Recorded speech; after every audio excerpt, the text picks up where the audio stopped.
दोस्तों, क्या आपने मैन इन ब्लैक देखी है?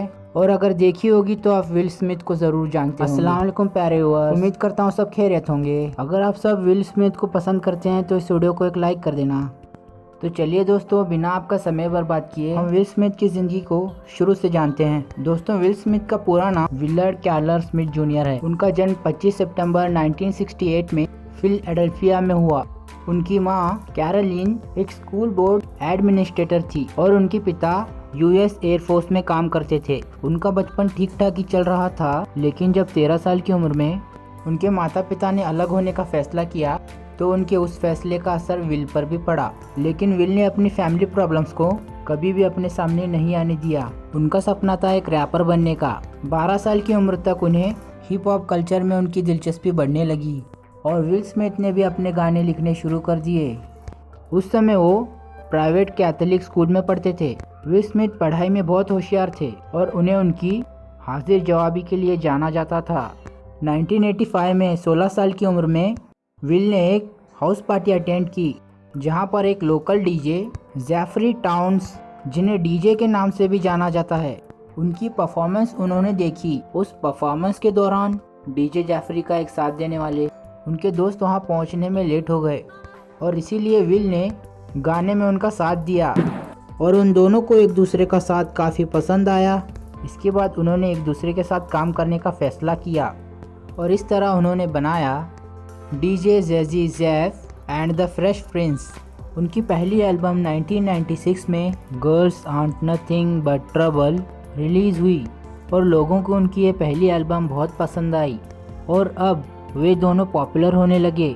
और उनकी दूसरी एल्बम उन्होंने 1998 में रिलीज़ की, जिसका नाम था he is the DJ I am the rapper. ये एल्बम रातों रात एक इंटरनेशनल हिट बनी। इसकी मिलियंस कॉपीज़ भी की। विल अभी स्कूल से निकले भी नहीं थे कि उन्होंने अपना पहला ग्रैमी अवार्ड जीता अपने गाने पेरेंट जस्ट डोंट अंडरस्टैंड और ए बेस्ट रैपर परफॉर्मेंस के लिए पहला ग्रैमी अवार्ड था। और उनकी तीसरी एल्बम रिलीज हुई 1989 एंड इन दिस कॉर्नर। उस समय विल अपने टैक्स ना भरने की वजह से प्रॉब्लम में घिरे हुए थे। विल स्मिथ को एक हिप हॉप सिंगर के तौर पर काफ़ी नाम और शोहरत हासिल हुई। उन्हें उनके टैलेंट के लिए ग्रैमी अवार्ड भी मिला, लेकिन उन्होंने अपना पैसा यूं ही मस्ती में खर्च कर दिया और जल्द ही इंटरनल रेवेन्यू सर्विस ने उनके घर का दरवाज़ा खटखटाया और उन्हें जल्द ही $2.8 मिलियन टैक्स भरने के लिए कहा, जिसके चलते उन्होंने विल के घर की सारी कीमती चीज़ें, यहाँ तक कि उनकी अब तक की कमाई भी, सब कुछ ले लिया।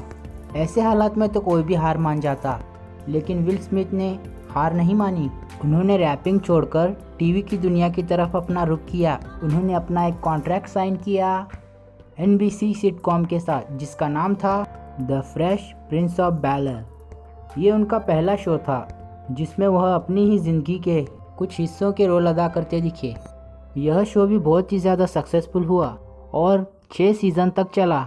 जैसे जैसे उनका एक्टिंग करियर बढ़ने लगा, उन्होंने म्यूज़िक करियर की तरफ भी ध्यान देना शुरू किया और DJ Jazzy Jeff and the fresh prince की वापसी हुई 1991 में उनकी चौथी एल्बम होम बेस के साथ। इस एल्बम ने उस टाइम के सारे रिकॉर्ड्स को तोड़ दिया।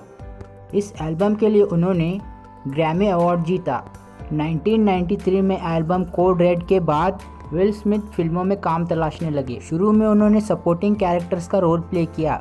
उन्हें उनका पहला लीडिंग रोल मिला साल 1996 में फिल्म इंडिपेंडेंस डे में। हालांकि अब तक उन्हें उनका सबसे बड़ा ब्रेक मिला फिल्म मैन इन ब्लैक में। साल 1997 में विलियम ने अपनी पहली एल्बम अपने नाम बिग विलियम स्टाइल के साथ रिलीज़ की। उनकी इस एल्बम की मिलियन से भी ज़्यादा कॉपीज़ भी की।